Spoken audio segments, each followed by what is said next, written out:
जानकारियां हमसे साझा करने के लिए। आगे बढ़ते हैं, आपको बता दें कि मौजूदा हालातों को देखें तो पश्चिम एशिया में तनाव पूरी तरह से खत्म नहीं हुआ है। अमेरिका और ईरान के बीच संभावित परमाणु समझौते को लेकर बातचीत जारी है, लेकिन तस्वीर अब भी साफ नहीं है। इस बीच सिंगापुर में आयोजित शंग्री-ला डायलॉग में अमेरिकी रक्षा मंत्री ने ईरान को कड़ा संदेश देते हुए कहा है कि अगर समझौता नहीं हुआ तो अमेरिका के पास सैन्य कार्रवाई की पूरी क्षमता और विकल्प मौजूद है। दूसरी ओर राष्ट्रपति ट्रंप ने दावा किया है कि समझौते के लिए कुछ अहम शर्तों पर सहमति बन रही है, लेकिन ईरान ने इन दावों को खारिज करते हुए कहा है कि अभी कोई अंतिम फैसला नहीं हुआ है और राष्ट्रीय हितों से जुड़े मुद्दों पर अंतिम निर्णय होना अभी बाकी है। ऐसे में सवाल यह है कि क्या बातचीत की मेज पर कोई रास्ता निकलेगा या फिर कूटनीति की यह कोशिश एक बार फिर युद्ध के खतरे में बदल सकती है। आखिर डील होगी या दुनिया एक नए टकराव की ओर बढ़ रही है? क्या होगा आगे, इसके तथ्यों पर आइए एक नजर डालते हैं। आपको बता दें कि अगर समझौता नहीं हुआ तो फिर आगे हमले किस तरह से देखने को मिल सकते हैं, और यह साफ तौर पर नजर आएगा क्योंकि अमेरिका का ईरान को जो अल्टीमेटम है वो साफ तौर पर नजर आ रहा है। ऐसे में शंग्री-ला डायलॉग में ईरान को यह धमकी मिलती हुई नजर आई है और यह काफी महत्वपूर्ण इसलिए भी हो जाता है क्योंकि समझौते पर अभी भी काफी कंफ्यूजन बना हुआ है और यह डील नहीं हुई तो ये हमले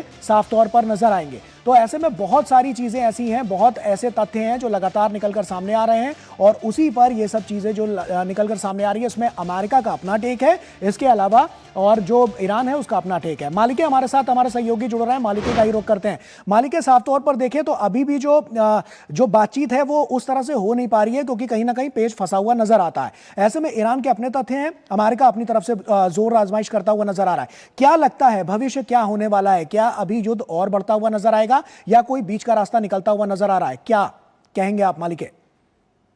की जो स्थिति है उसमें ये बात स्पष्ट रूप से नजर आती है कि जो दोनों ही पक्ष हैं वो हीट महसूस कर रहे हैं। दोनों ही पक्ष चाहते हैं कि समझौता हो जाए, लेकिन दोनों ही पक्ष अपनी अपनी कंस्टिट्यूएंसी को देखते हुए झुककर समझौता करते हुए दिखाई नहीं देना चाहते हैं। और ये जो पूरी खींचतान है ये इसी की है। हमने कुछ घंटे पहले राष्ट्रपति डोनाल्ड ट्रंप का ट्वीट देखा, उसके बाद ईरानी विदेश मंत्रालय के प्रवक्ता का बयान देखा।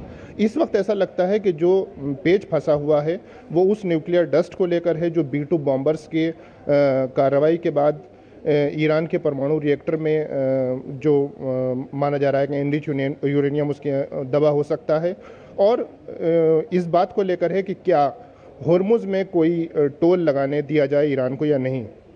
इन दोनों परिस्थितियों पर दोनों के बीच खींचतान जारी है और बीच का कोई रास्ता निकालने के लिए ही ये सारा नेगोशिएशन लंबा खिंच रहा है। लेकिन ऐसा लगता है कि दोनों पक्ष धीरे धीरे आगे बढ़ रहे हैं और शायद भले ही पीट हेग्सेथ ने यह कहा हो कि हम युद्ध में वापस जा सकते हैं, लेकिन युद्ध की तरफ जाने के बजाय इस खींचतान के बाद ऐसा लगता है कि किसी समझौते तक दोनों पक्ष पहुंच जाएंगे।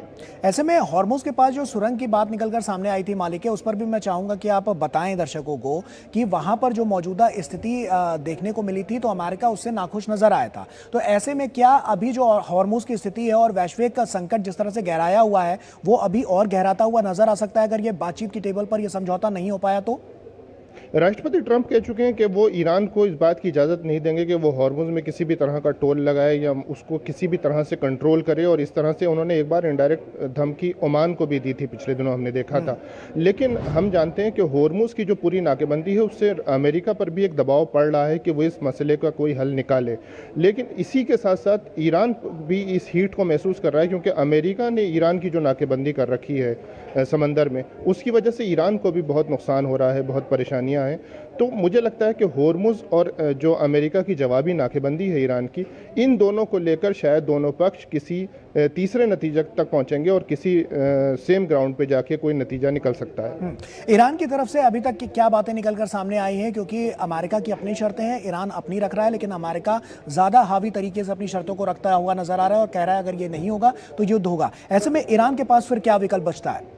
देखिए, ईरान इस बात की कोशिश कर रहा है कि वो, चूंकि अब तक उसने सैन्य लड़ाई में इस तरह से खुद को प्रोजेक्ट किया है कि उसने इस मामले को, सैन्य जो टकराव है उसको बराबरी पर वो ले आया था, तो अब वो कोशिश कर रहा है कि अगर वो किसी तरह से वो झुकता है तो ये अल्टीमेटली उसके लिए अपनी जो IRGC और जो दूसरे वहाँ के प्रभावशाली संगठन हैं ईरानी सिस्टम के, उनको लगता है कि अगर हम झुकते हुए समझौता करते नजर आए तो ये हमारी लोकल कंस्टिट्यूएंसी और सिस्टम के लिए अच्छा नहीं होगा। बिल्कुल, और ये सब तमाम ऐसी बातें हैं जो निकलकर लगातार सामने आ रही हैं। इस पर लगातार हमारी भी नजर बनी हुई है, पूरी दुनिया की नजरें बनी हुई है कि आखिर जब तक ये बातचीत ना हो पाए, टेबल पर ना हो पाए, सकारात्मक असर इसका क्या देखने को मिलता है, ये आने वाले समय में तस्वीर साफ होती हुई नजर आएगी। बहुत बहुत शुक्रिया आपका मालिक है हमारे साथ जुड़ने के लिए, तमाम बातचीत हमसे करने के लिए। और आपको बता दें कि तमाम जो अलग अलग जो पैरामीटर्स हैं वो निकलकर सामने आ रहे हैं, क्योंकि समझौते पर अभी कंफ्यूजन बना हुआ है और तमाम जो बातचीत का दौर है वो लगातार जारी है। और इसलिए भी जो शुरुआती ड्राफ्ट है उस पर सहमति बनी है, लेकिन शीर्ष नेतृत्व अंतिम फैसला इस पर लेते हुए नजर आएंगे। और ये इसलिए भी है क्योंकि ट्रंप अपनी तरफ से जो दलीलें दे रहे हैं और उसके बाद फिर ईरान की अपनी शर्तें हैं। डील पर ट्रंप का हाई लेवल जो मीटिंग है, वो जो बैठक है वो काफी महत्वपूर्ण मानी गई है। बैठक के बाद भी सस्पेंस ट्रंप ने ये किया हुआ है कि ईरान डील की जो शर्तें हैं वो यहां पर गिनाई गई है। परमाणु बम नहीं बनाएगा ईरान, ये साफ तौर पर कहना है ट्रंप का। इसके अलावा हॉर्मुज स्ट्रेट में कोई टोल नहीं है और साफ तौर पर हॉर्मुज को लेकर ही ये बात की गई थी और इसके अलावा भी अलग अलग तरीके से इस बात को रखा गया था। ट्रंप के दावों को ईरान ने नकारा है और विदेश मंत्रालय का बड़ा बयान भी सामने आया है। और इसके अलावा अभी फाइनल समझौता नहीं हुआ है और अपने फैसला खुद करेगा ईरान, ये भी उनका कहना है। तो ऐसे में देखना होगा कि अब इसमें क्या कुछ होता है, जिस पर पूरी दुनिया की नजरें लगी हुई हैं। तो तमाम अपडेट के लिए आप बने रहिएगा न्यूज पंच के साथ। पल पल की अपडेट देश और दुनिया की हम आप तक पहुंचाएंगे। बहरहाल फिलहाल अभी के लिए इतना ही। पूरी टीम को दीजिए इजाजत। आप बने रहिए DD न्यूज के साथ। नमस्कार।